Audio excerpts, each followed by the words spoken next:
ব্যক্তিগত থেকে আমি কোনো প্রশ্ন না, তোমার ভিতর থেকে কি অনুভূতি আসে? সকল মিডিয়া তোমার কথা সম্পূর্ণ লাইভে যাচ্ছে, রেকর্ডে যাচ্ছে, তুমি তোমার মতো করে একটু বলো কেমন লাগতেছে?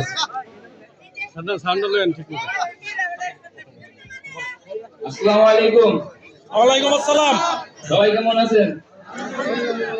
আলহামদুলিল্লাহ, আপনাদের দোয়ায় আমি অনেক ভালো আছি। তো আজকে এই দিনটা দেখে অনেক ভালো লাগতেছে, অনেক খুশি লাগতেছে। তো কখনো ভাবতে পারি না যে এইরকম একটা দিন আমার জন্য অপেক্ষা করবে। তো আমি যখন জেলে যাই, তো জেলে যাওয়ার পরে আমার প্রিয় মানুষটার প্রতি বিশ্বাস ছিল যে সে আমাকে কখনো ছেড়ে যাবে না। তো যখন আমি 4 মাস প্লাস জেল খাটার পরে বের হই, তখন গেটের বাইরে যখন আমি বের হই, তখন যে একটা পরিস্থিতি দেখলাম, তো ওইটা দেখার পরে আমি ওইটা দেখার জন্য প্রস্তুত ছিলাম না। তো আমার প্রিয় মানুষটা আমার জন্য যা কিছু করছে, তো এটা আমি কখনো ভাবতে পারি নাই। এটা আমার কল্পনার বাইরে যে ও আমার জন্য যা যা কিছু করছে। আসলে ওর ফ্যামিলি আর আমার ফ্যামিলি এক না। আপনারা সবাই জানেন আমি একটা গরিব ঘরের সন্তান, আর ওর ফ্যামিলির খবর আপনারা জানেন। তো এরকম একটা প্রিয় মানুষ আমি পেয়ে নিজেকে অনেক ধন্য মনে করি।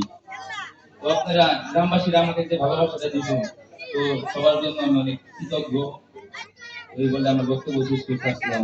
তোমাকে আমি প্রশ্ন করতে চাচ্ছি, আমি যেন বাকি জীবন কষ্ট না পাই তোমার দ্বারা তুমি কি প্রতিশ্রুতি দিবা তাদের পাশে?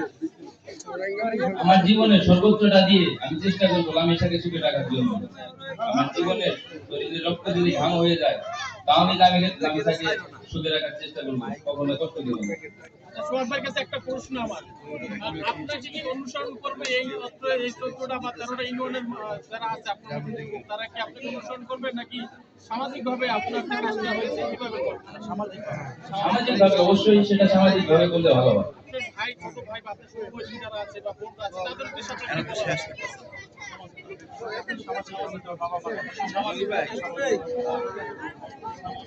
মানে আপনি যে কাজগুলো করছেন এই কাজগুলো কি সামাজিকভাবে মেনে নিবে না অন্যভাবে করবে? সামাজিকভাবে যেভাবে কাজ করে অবশ্যই সামাজিকভাবে আপনার মতো যাতে কেউ না করে। সেটা তুমি বলো। আমি চাই সকলে বাবা মার কথা অনুপাতে তাদের কাজ সম্পন্ন করতে। জি বলেন, আপনার মতো করে বলেন। জি, আমি আসলে একটা ভুল করেছি, ঠিক আছে, কিন্তু এটা আমি ভুল করার পরে বুঝতে পারছি, কিন্তু এখন আমরা একটা ভুলে জড়াই গেছি। তো এটা ওর একটা ইচ্ছে ছিল, কিন্তু দুজনের ইচ্ছা শক্তি একই ছিল। তো এই কারণে আজকে আমরা দুজন একসাথে। আপনার শ্বশুর শাশুড়িগুলোকে কি বলা যাবে? তাদের বিরুদ্ধে আমার কোনো অভিযোগ নাই। তারা যে ভুল ধারণাটা মানে তারা ইনশাআল্লাহ সেটা একদিন ভাঙবে, যে ভুল ধারণাটা নিয়ে বসে আছে।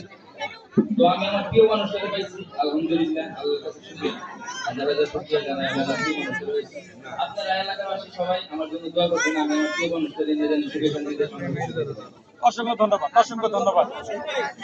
আসলে সোহাগ 4 মাস জেলে ছিল, ও অনেক কিছু কিন্তু জানে না, এটা জানে বাইরের পরিস্থিতিটা অনেকে কিন্তু জানে না।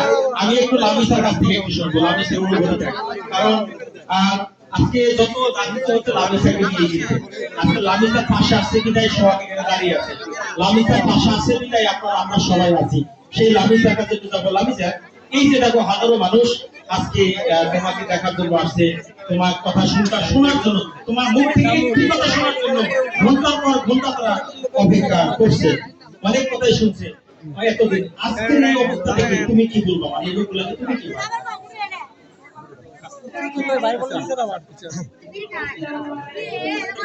আরো কাছে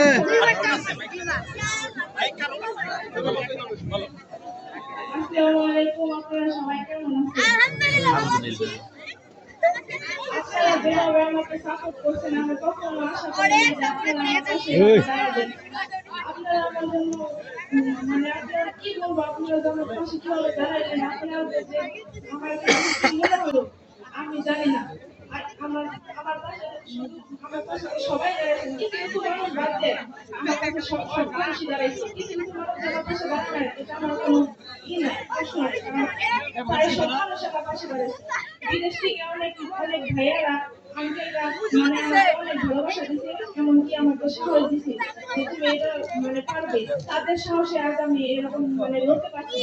আর যে Alamgir uncle Alamgir uncle, Khurshed Alam uncle, Atowar আব্বু, যেভাবে আমার পাশে দাঁড়াইছে, একদম মেয়ের মতো করে ভালোবাসছে। সবটার সময় আমার যদি কখনো কষ্ট হয়েছে, কোনো কিছু হয়েছে, আমি তাদের কাছে শেয়ার করি। তারা আমাকে বুঝাইছে যে মানে আমার বাবা এই হয়েছে, তখন আপনি মনে করেন তখন আমার কষ্ট হলো। আমি তাদের কাছ থেকে একটা সান্ত্বনা পাইছি, আমি মানে কষ্টটা দূর হয়ে গেছে। আর ফরিদ আঙ্কেল যেভাবে সাপোর্ট করছে, ফরিদ আঙ্কেল বলছে যে ওর বাবা মা ওর পাশে নাই, তাই কি হয়েছে, আমি ওর পাশে আছি, আর মেয়ের স্বীকৃতি দিব। এই কথাটা বলছে, সে আমার মেয়ের স্বীকৃতি দিতে পারে না, কিন্তু সে যে কথাটা বলছে তাকে অসংখ্য ধন্যবাদ। তারপরে দল করি মন থেকে এসে আমার ভালো লাগে। আর এলাকাবাসী আপনাদের উদ্দেশ্যে বলতেছে, আপনারা সবাই আমাকে যেভাবে সাপোর্ট করছে, আপনাদের সবাইকে অসংখ্য ধন্যবাদ। আপনাদের জন্য দোয়া করি, আপনারা সবসময় ভালো থাকেন। সোহাগের পরিবারটা খুব একটি ভালো না, অসচ্ছল একটি পরিবার। যদিও তুমি ভালো একটি পরিবার থেকে চলে আসছো, তোমার সংসার জীবনে বাস্তবতার মধ্যে যখন যাবা, হয়তো অভাব অনটনের একটা পর্ব থাকতে পারে। তোমার কাছ থেকে সোহাগ কতটুকু সাপোর্ট পাবে, তুমি কতটুকু সাপোর্ট সোহাগকে দিবে?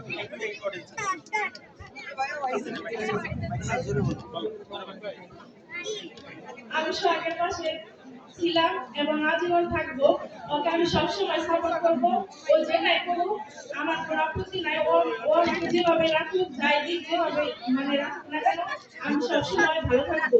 কারণ আমি জানি যে সোহাগ, আমি কোনো ভুল মানুষের হাত ধরি নাই, তার জন্য যুদ্ধ করছি। জানি আমি জানি যে এই যুদ্ধে আমি জয়ী হলেও আমার কখনো কোনোদিন কষ্ট হবে না, কারণ আমি ভুল মানুষকে বেছে নিই, আমি সঠিক মানুষকে বেছে নিচ্ছি। আমার কোনোদিন কষ্ট হবে না, আমি জানি। সরকার, আমি মনে করি সরকারের কাছ থেকে আমি কোনোদিন কষ্ট পাবো না।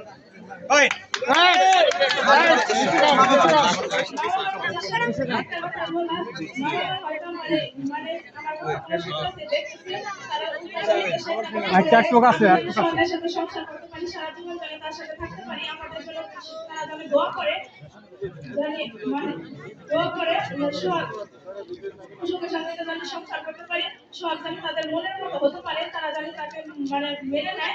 মেনে নিলে আমার কোনো আফসোস নাই, না মেনে নিলে কোনো আফসোস নাই। যদি তারা মেনে নেয় তাহলে আমি অবশ্যই তাদের কাছে যাবো, আর যদি না মেনে নেয় তাও আমার কোনো আফসোস নাই, কারণ আমি সঠিক মানুষকে পাইছি। আলহামদুলিল্লাহ, তাকে পেয়ে আমি অনেক খুশি। আর আপনারা সবাই আমার পাশে ছিলেন বলে আমি ওকে পাইছি। অসংখ্য ধন্যবাদ। কারণ অনেক সময় দাঁড়িয়ে আছে আসলে মেয়ে মানুষ,